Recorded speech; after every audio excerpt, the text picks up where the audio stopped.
Hello and welcome to Firstpost Spotlight, where we bring you stories that matter to you from all across the world. From breaking news to the day's biggest controversies, we shed light on issues that shape our world. I'm Alison LaGrange, live from Durban, South Africa.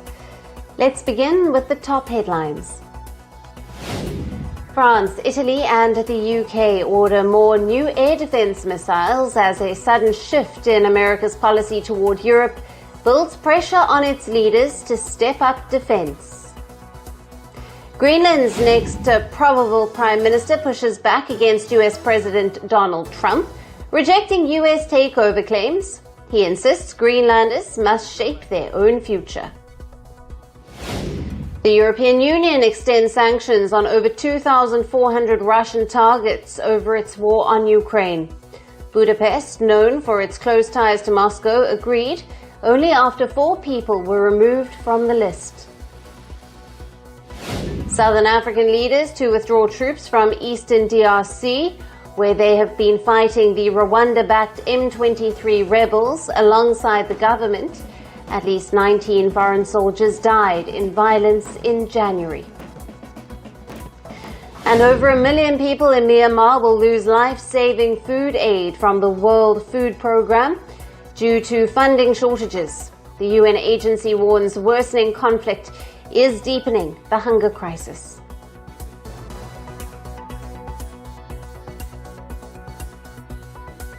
Hello and welcome. We begin with the latest from the Indian subcontinent. For decades, Pakistan has used state-sponsored terrorism as a tool of diplomatic coercion against India. But after a 28-hour train siege by Baloch insurgents left the country's army bruised, beaten and rattled, South Asia's infamous terror exporter has accused India of fomenting trouble in Balochistan. In strong remarks, India has rejected Pakistan's allegations. New Delhi has described Pakistan as the epicenter of global terrorism. The Indian government said that Pakistan must look inwards instead of blaming others for its troubles. As Pakistan looks away from decades of its repression of Baloch people, the spotlight is again on the renewed freedom movement in Balochistan, whose latest manifestation came to life in the hijacking of a train that was carrying several members of the Pakistani armed forces. Now, the Baloch rebels have called their latest act of aggression part of their aim to force Islamabad out of Balochistan. Baloch rebels also see increasing Chinese investments in their homeland as a threat to their existence. They have also accused Beijing of aiding Islamabad's effort to, quote-unquote, wipe off Baloch villages in recent years. While the train hijack may just be the most publicized description of the Baloch rebellion in recent times, the state of Baloch rebellion is not new. In the ongoing Baloch uprising, the school children are being reported to be often refusing to sing Pakistan's national anthem. University students have reportedly burned their books on Pakistani history. And on the 14th of August, Pakistan's Independence Day, Baloch nationalists hang black flags of resistance outside of their doors. Over the years, Pakistan has struggled to tackle the Baloch uprising. But now, as Baloch rebels find renewed vigor for their cause of freedom, Islamabad has turned to its usual tactics, of which peddling lies and propaganda against India. For how long can Islamabad attempt to cover up its excesses on Baloch people, as the region continues to remain a quivering strand of Pakistan's DNA, threatening to pull the country apart once again? And shifting focus to Russian President Vladimir Putin, as the war in Ukraine rages on, Putin is weighing a potential truce, but with strings attached. He has agreed to a US proposed ceasefire, but has set out strict conditions. On paper, this looks like a step toward peace, but for now, it is a set of tough demands for Ukraine that it must comply with. First of all, I would like to start by saying thanks to US President Trump for his attention to settlement in Ukraine. We agree with the proposals to cease hostilities, but we proceed from the fact that this cessation should be such that it would lead to long-term peace and would eliminate the original causes of this crisis. Before we delve into those conditions, the true question that Putin has raised is he genuinely open to a resolution, or is he just buying time? Ukraine's President Volodymyr Zelensky has called Putin's response manipulative and pushed for more sanctions on Russia. At the core of Russia's conditions is the expectation that Ukraine will recognize the current territorial status quo. Putin wants Ukraine to effectively concede the regions it has seized since 2022. Kiev would also need to pull out from certain contested areas. Now, this would allow Russia to secure its military gains before a ceasefire even takes effect. Russia also demands that Ukraine must formally abandon its goal of joining NATO, ensuring it remains out of the Western alliance. Putin also wants Ukraine to scale back its military operations and to halt the use of Western-supplied weapons to defend itself. For Zelensky, agreeing to these terms would mean conceding ground, both literally and politically.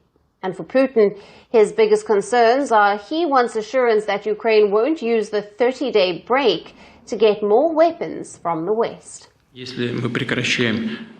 we halt the hostilities for 30 days, what will it mean? Will all those who are there come out without a fight? Should we just let them out after all the crimes against civilians they committed? Or will the Ukrainian leadership order them to lay down arms and simply surrender? How will it work? It's not clear. Will they use 30 days to continue compulsory mobilization, to supply weapons, to train those who were mobilized? Or will it not be done? Putin also wants clarity on where Ukrainian forces are stationed, especially in regions like Kursk, to ensure they don't move ahead during the ceasefire. Now, Russia might be looking for ways to prevent Ukraine from using the pause to its advantage, while ensuring that Russia doesn't lose any ground. Russian President Putin has also expressed a desire to talk to US President Trump. There are issues that we need to discuss, and I think that we need to talk to our American colleagues and partners about this as well, maybe with President Trump, call and discuss with him. But the very idea of ending this conflict by peaceful means is what we support.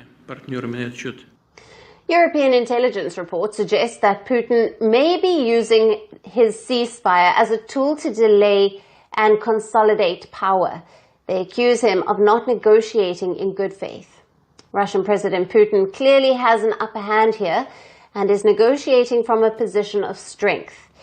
He isn't just offering peace, to be exact. He is offering terms, and they come with a price that Ukraine most likely won't agree to pay. For now, the idea of a ceasefire is just that, an idea. Russia hasn't officially agreed to stop its attacks. Neither has Ukraine shown any willingness to accept conditions laid out by Moscow. The war is at a stalemate, but it isn't static. Both Russia and Ukraine are looking for advantages, and any pause in fighting will likely be used as a chance to prepare for the next phase.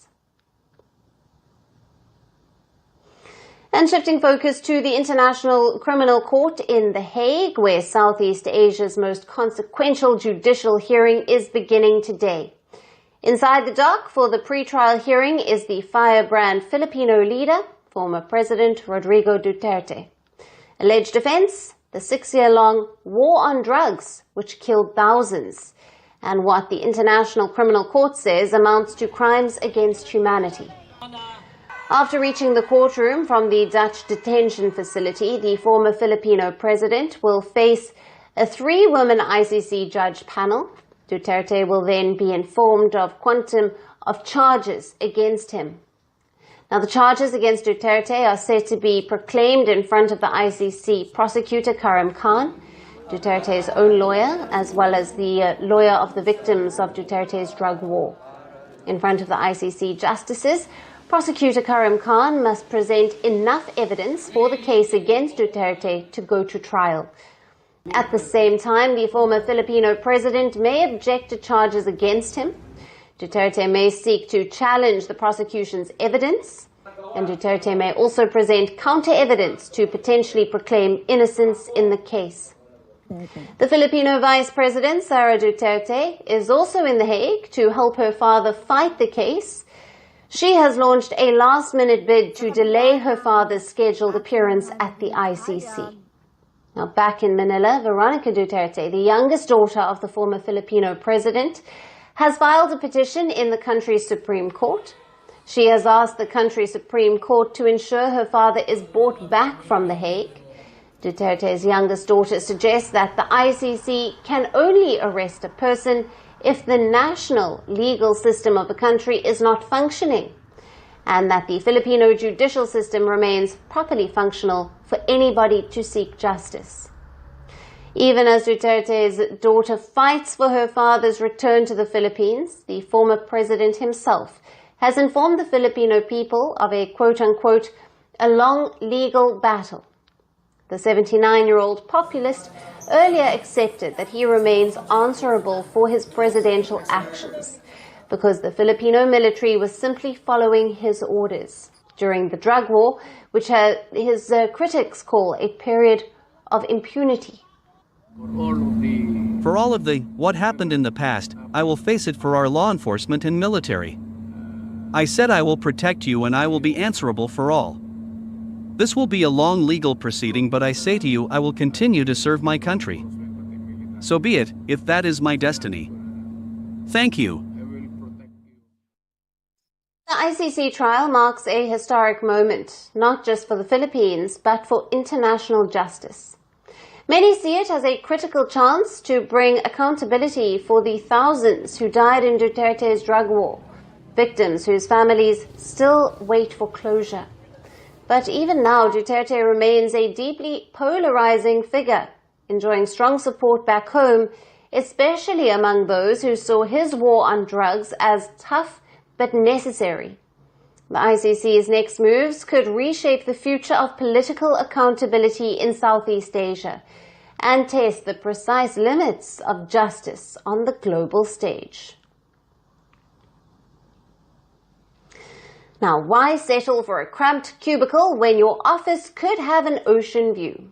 With remote work becoming the new norm, Indian professionals are ditching city traffic and fluorescent lighting for workations. Think morning meetings with a side of coconut water, lunch breaks at a local street food stall, and after-hour strolls at sun-kissed beaches. It's not just a fleeting trend, it is a full-fledged lifestyle shift. According to a travel company called Cox & Kings, some international hotspots offer a better quality of life at a lower price because, believe it or not, swapping Mumbai or Delhi for a tropical paradise could save you some money. In countries like Vietnam, Sri Lanka, a beachfront stay with incredible food would be cheaper than the rent of an urban studio apartment. While places like Mexico and Thailand are thriving digital nomad hubs with affordable co-working spaces and buzzing expat communities. The travel company listed the top 10 hottest destinations where Indians are loving to embrace the workation life. The list also includes Portugal, Vietnam, Argentina, Estonia, and Sri Lanka. Let's take a detailed look at some of these. And first up on the list is Indonesia's Bali, which has affordable villas, strong digital nomad scene, and a potential digital nomad visa. The monthly expenses are between $800 to over $1,000. Then there's Lisbon in Portugal, which offers a blend of old world charm and modern infrastructure and a digital nomad visa. The living costs are between $1,200 to $2,000. Then there's Dubai in the United Arab Emirates. The place offers tax-free income and a high standard of living. Here, the living expenses are between $3,000 to $5,000. Next on the list is Istanbul in Turkey, a city where East meets West with rich history and modern amenities. Here, the living costs are nearly $1,000. Now, workations aren't just about swapping desks for deck chairs. They offer a chance to fully immerse in different cultures, learn new languages, and expand professional networks. For many, this setup has boosted productivity, because who wouldn't be more motivated to finish their tasks when the reward is a sunset swim? Now, the director of the company says that co-working spaces become hub of innovation and exchange. It brings together remote workers from around the world. Now, if you have ever dreamed of working from a beachfront cafe or a centuries-old European town square, now might be the time to make it really happen. Whether you are looking for affordability, adventure, or just a fresh perspective on work and life, the world is open and your next office could be anywhere you want it to be.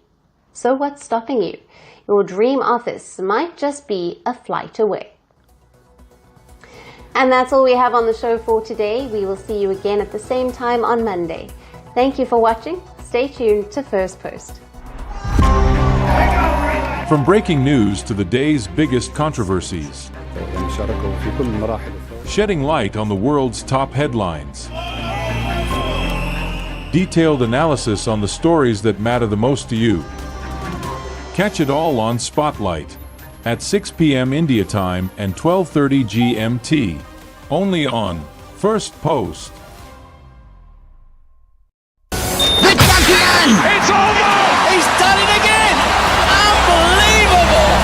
Oh, straight into the roof of the net. Nice one. Straight down the middle. So a good performance from both teams here.